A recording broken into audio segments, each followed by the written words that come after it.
Welcome to Referendum Reel number 8. Today we're exploring how much are we asking for? To understand the referendum request, we first need to understand how school funding works in Sussex County.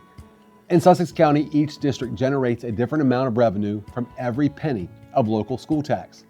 Property-rich districts raise far more per penny than property-poor districts like Laurel. Because of that, the state provides equalization funding to districts like ours. Equalization is designed to help level the playing field. But even with that support, Laurel still ends up with less total revenue per student than many neighboring districts. The only way to see that clearly is to divide the total revenue by the district's total students. And when you do that, it becomes obvious that Laurel starts with fewer dollars per student, which means normal cost increases eat up a larger share of our budget. That's why we plan for 5 years out, not just 1 or 2. We don't want to come back and ask again in a short amount of time. Our projections use about a 5% increase per year over those 5 years, reflecting inflation plus the negotiated raises that occur every 3 years with our teachers, support staff, and nutrition staff.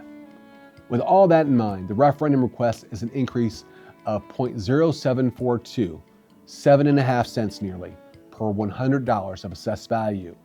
Here's what that means for homeowners.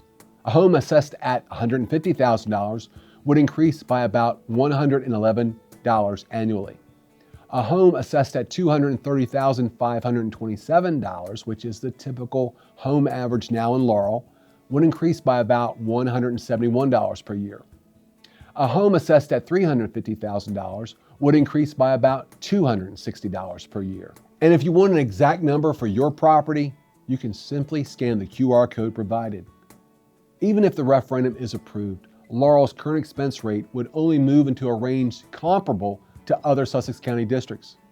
And our salaries would still be modest. A teacher with 10 years experience and a bachelor's would move to about 6 out of 8 schools in Sussex County. And a teacher with 10 years and a master's would still be 8 out of 8 schools in Sussex County. We're not trying to leap ahead. We're trying to catch up and stabilize.